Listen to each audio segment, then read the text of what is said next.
David Askie, welcome to the Preconstruction Podcast. How you doing, Gareth? Good to meet you. What is the crack? Enjoying myself today.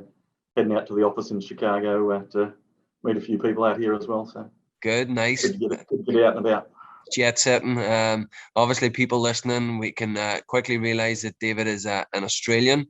So we're gonna dive right into it. Newcastle. You studied in Newcastle, Australia. Anybody doesn't know that? That's about 2 hours north of Sydney. They did construction management with building. Take us back there. How was that? Was David a well-mannered young man, or was he always destined to lead Lend Lease in project controls? So I guess going back to Newcastle, I did university there, and it was an amazing sort of beachside town that's like you said, a couple of hours north of Sydney, and I guess really enjoyed getting into the building side of things. But before that, I probably wanted to be an architect, but then didn't quite get the marks in school because I was probably doing a bit more athletics and running and stuff, and that was taking up my time rather than applying myself at school. So building was a great second choice for me. I'm glad you said running and athletics there rather than partying and enjoying yourself, because that's what most people get distracted with in college. But yeah, Newcastle, just quick one. I mean, I spent a little bit of time in Australia and did the whole trip from Melbourne right up to Cairns, and that whole east coast. I spent some time there on the west coast. It's a lovely part of the world, but the coral reef. Yeah, no, to grow up there in Newcastle was certainly. What do they call it? God's country, mate. Definitely enjoyed it.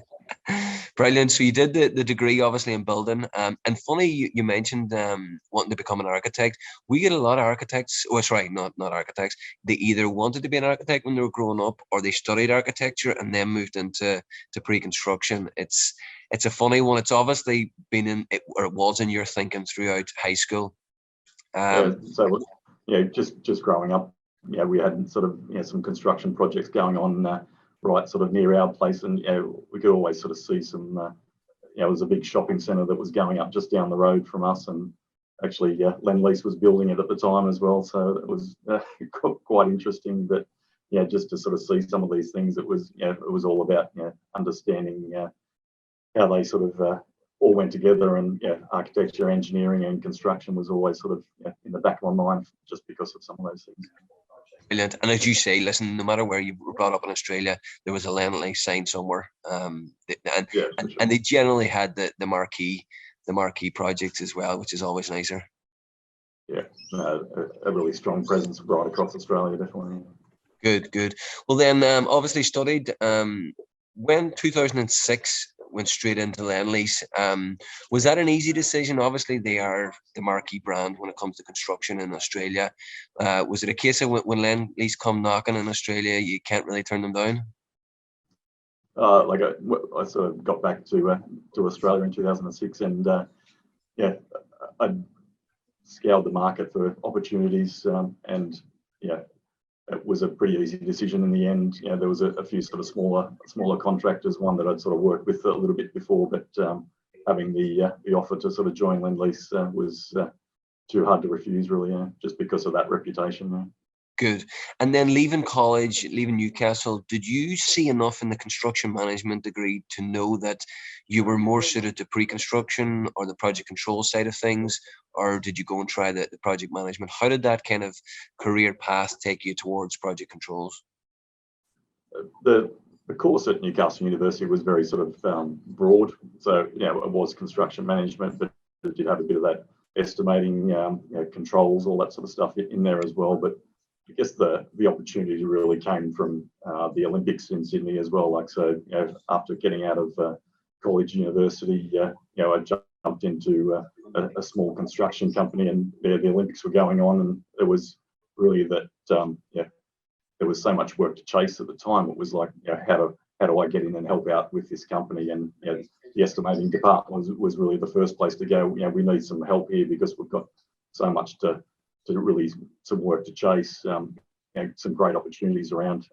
That's why I really sort of got into estimating. And I think from my background at school and stuff, I was quite good at maths as well, and so it was that sort of understanding of sort of logical thinking as well as being able to think about numbers was really sort of an easy way to get into estimating and pre-construction. Yeah. Brilliant. And then obviously the Olympics are in town. Did you guys have a certain package, a stadium? What guys did you get, and what was your first project? So it was probably more of the periphery stuff as well. Like, so there was a lot of new residential development, a lot of smaller office buildings, a lot of things that were connected to the Olympics, but we sort of, as this sort of small construction company, the activity in the market was really just booming. So we got a few other sort of smaller sort of residential things that we got going. Yeah, that was great time to be in the city. Yeah. Fantastic. And then Lendlease in Sydney. Give us an idea of marquee projects that you've worked on, particularly in Sydney. So when I was working for Lendlease in Sydney, it was typically I was working on sort of some of the shopping centres that we were developing there as well. So Lendlease as a property development as well as investment as well as construction.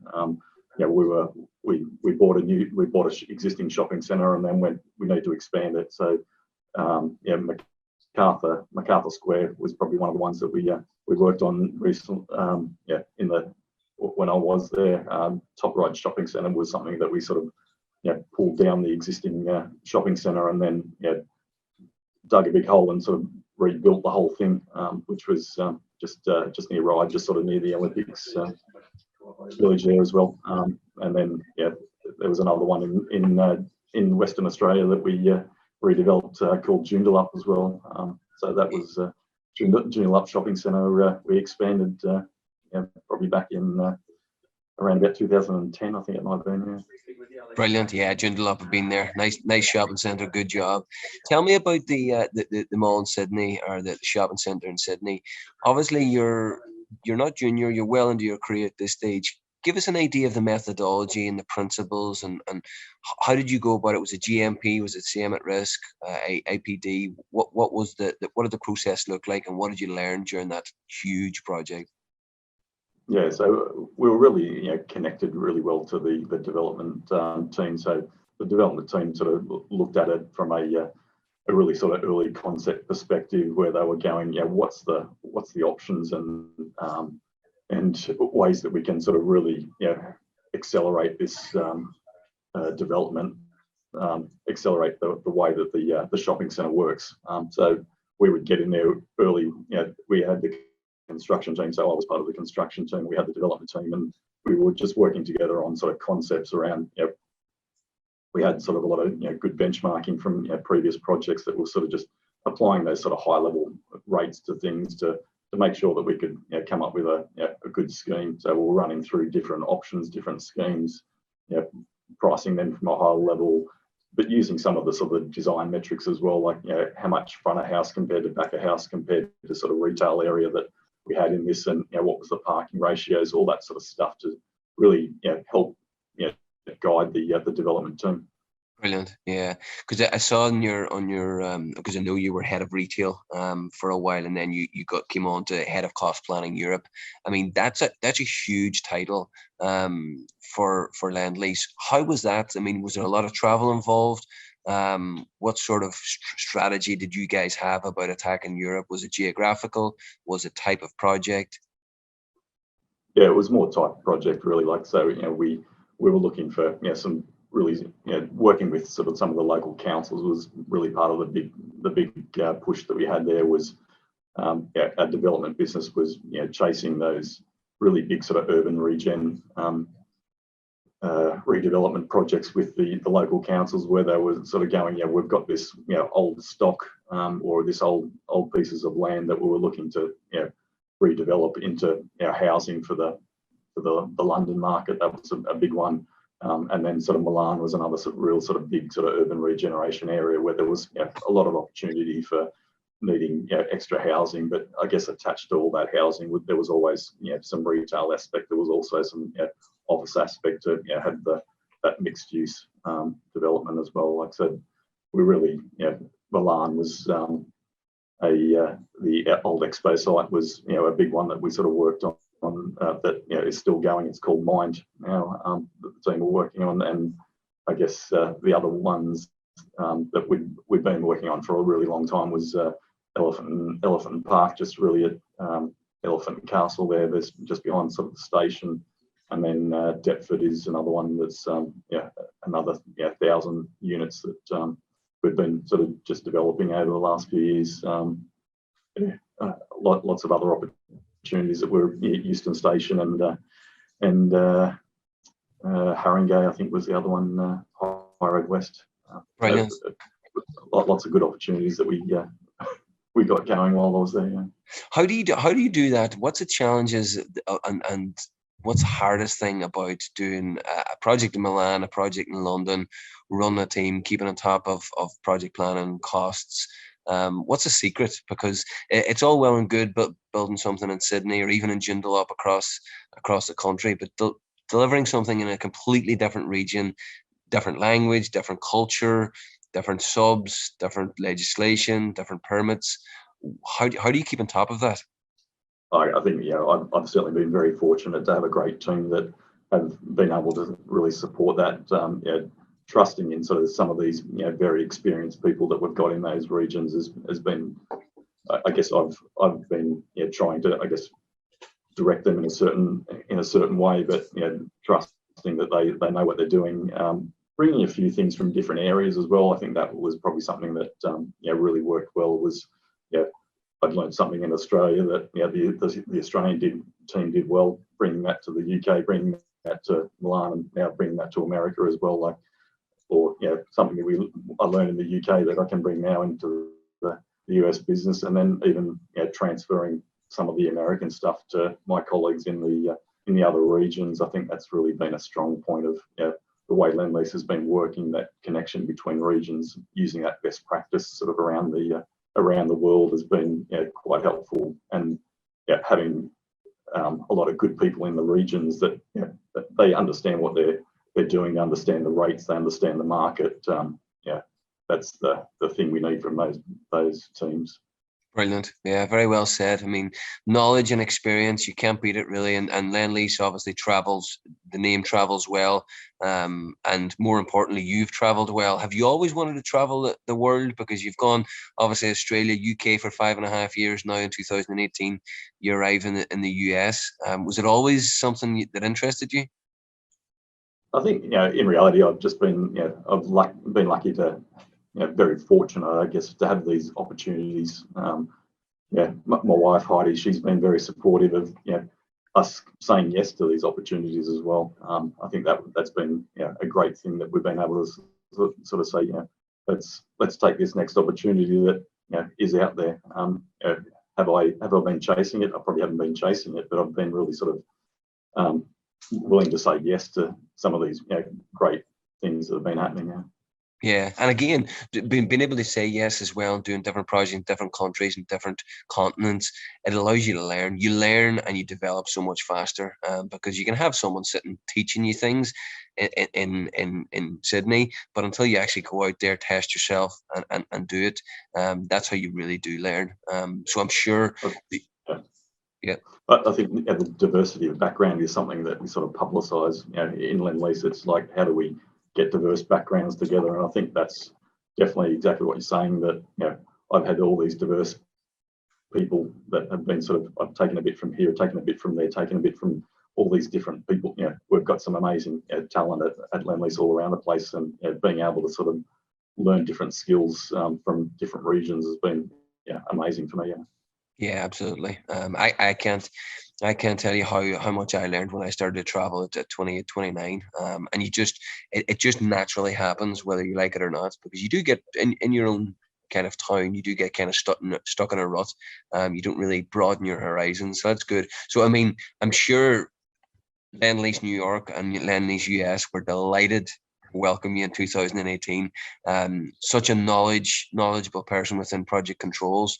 When you arrived in New York, obviously Lendlease are building and getting, the momentum is really starting to hit home. How exciting of an opportunity was it?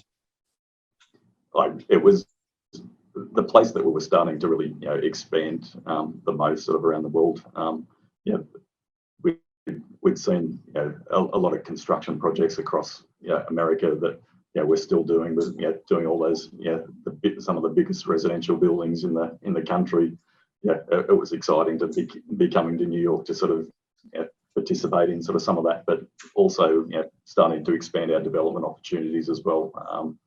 Being able to look at the next things that we can build in residential, build in office, or build in life sciences. That's really what we're sort of aiming for, and then expanding all across the country. As it is very exciting, definitely. Brilliant. And for anybody listening that doesn't understand or isn't aware of the projects that you're doing, I mean, give us an example of what you're working on at the minute in LA, San Fran, New York, Chicago. Give us an idea of the marquee ones. So in construction, we've really just completed the Jacob Javits Centre, a large sort of redevelopment of the convention centre there in New York. Amazing sort of huge project that the team had been working on for years. That was a really marquee project for the business. Central Park Tower was another one that the New York team delivered a few years back, but a really tall residential building just south side of the park, Central Park in New York. In Chicago here, we're currently sort of developing a project called Lakeshore East, just sort of on the just near the lake, that is just completing, and we're about to get the next stage going, and as well as a few buildings at South Bank that we're developing, which is right on the river in Chicago, and then over in San Francisco, we're about to start sort of work on a project, 30 Van Ness, which is another sort of residential mixed use with some office building. And in LA, we're doing a residential project for a developer that another sort of 400 apartments in the center in downtown LA, and then we've bought a block of land just nearby in LA. But we're going to redevelop some apartments and office on as well. So all around the country, lots happening. Too many opportunities to list at the moment, really. Yeah. That's it. That's what you want. You want to be able to say no, David. That's the key. When you're saying no, you're winning. Trust me. So give us an idea now, David. Something that the Preconstruction podcast is all about is technological advances, pre-construction technology. It's evolving at a rapid pace. There's new shiny toys arriving every day of the week. How do you guys kind of navigate that area? Because I see that you're head of integrated solutions. Try and give us an idea of what that role entails and how pre-construction technology comes into it and how important it is. It's an amazing sort of topic to discuss, really, because I've been involved in it for many years now. I guess I took about 6 months out of the main part of our Lendlease business to then focus on our sort of pre-construction technology and sort of deliver an estimating system that we could use across the country, and that, I guess, focused my mind on what we needed to do with construction technology and how we can use it to be sort of more productive, more make things simpler and easier for us. How do we get templates in there to do things quicker, not reinventing the wheel every time. It's like we've got these templates, we can use things, and then using the software to be able to, I guess, automate a few of the things for us. How can we connect the model to the quantities? It's more about extraction rather than measurement. It's like how do we connect those things? The new technology around sort of the BIM and VDC that we've got going at the moment is amazingly exciting. The team are really sort of pushing forward on what are the next things that we need to do. The reality capture, the point cloud things that the team are really doing, the laser scanning, all that sort of stuff is really exciting for our business that we're really starting to get our teams working together really well around sort of the cost team, the scheduling team, and the VDC team. And I guess that's we call my role is called Head of Integrated Solutions, but I guess it's the term that we use. It's the same as pre-construction really. It is that again VDC scheduling, cost, and then our sort of subject matter experts as well as our supply chain team as well. Like so, bringing all those people together in a functional group, I think it gives us that consistency of the way we're doing things to give management the confidence around how we're coming up with the designs, the schedules, and the numbers. Brilliant. Yeah. I mean, it's a common problem I hear all the time from contractors, and I'm talking about small, mid, large contractors. Every office, if they've got multiple offices all over the US, they're all estimating and running through pre-con in different ways, using different tools and on Excel and on different technologies. So, David, let's quickly now go back to your plans.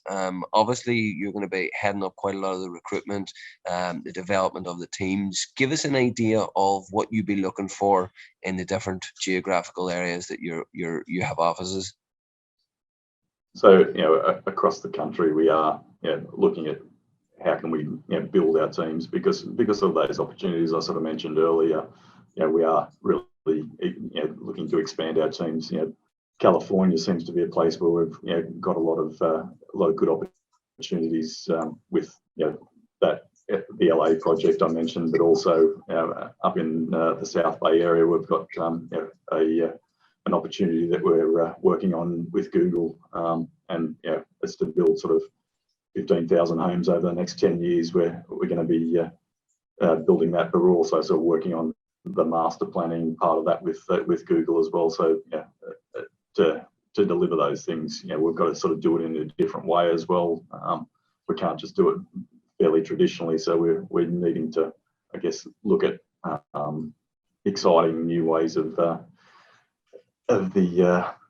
way we can build things. What's the modularization type of stuff? It is a different way of, I guess, a different mindset, a different thinking around that. So I think that's good to think about the future. Absolutely, and what a project to be able to kind of have a landmark or a marquee project. I mean, if you get that right, and I know Lendlease have been doing it for years in the UK and Australia and even in the US, but to be able to build 15,000 homes in such an expensive part of the world, and if you do use prefabrication or modular or whatever it may be, I mean, that will be a serious project. Be able to stick on the Lendlease resume and go, right, the next project comes up like that, we're in first place. And I think the exciting thing I find about it as well is there is that housing crisis that people are talking about in the West Coast as well, and it's like we're contributing to try and help some of that as well, and I think the company really supports that. Yeah, absolutely. I mean, it's a constant problem. Many of my clients over there, they're looking for people. People love that part of the world. They love the companies. They love the projects. It's just the cost of living. And the more homes we can get built there, the better for everyone. And then what about the levels? Obviously, you're head of project controls or head of integrated services. What sort of levels would you be looking for? Is it senior estimators, pre-construction managers, directors, VPs? What's the sweet spot? I think we're really thinking around sort of the graduate place that we need to sort of develop some people from the graduate level, but all the way up to some we do need some senior level cost resources, some senior level scheduling resources, and we need some more people in our VDC team as well. Like so, I think we'd love to get some people that have a few years experience in pre-construction that understand a little bit of it. They've had a little bit of experience, but we understand that we'd love to train some people as well to really get into both scheduling, VDC, and cost estimating, cost planning that we do here. I think we've really started to train our people really well over the last few years. We've got a lot of good experienced people that enjoy bringing people along for the journey, getting them trained in that thing. And I think what we've started to develop is understanding what the advantages of pre-construction is. It's like I think we get a variety of those projects as well, which I think a lot of people in the pre-construction team really find exciting. Is that this week I might be working on a residential project here, but then might be working on a Chicago office development the next week as well. Like, so it's that getting different exposure to different things, and then working with teams in different areas across the country, I think is pretty exciting for our pre-construction team. Absolutely. I mean, the Preconstruction Podcast was all about, but to me, if I was studying again or graduating, being able to work on marquee projects all over the US, using the best technology and learning from the best people, whether it be nationally or internationally, I mean, it doesn't get much better. So, and organic growth, as you said, bringing them in at graduate level and training them up is the best way to go. If you can do that, it's getting more difficult though. And then what we've tried to do as well is connect that globally, that global team. Before the pandemic, we had a group of the Australian team, the UK team, and the American team sort of all come together in one location to sort of do some of that education and training, and it was a bit of that sharing of understanding of how we do things as well.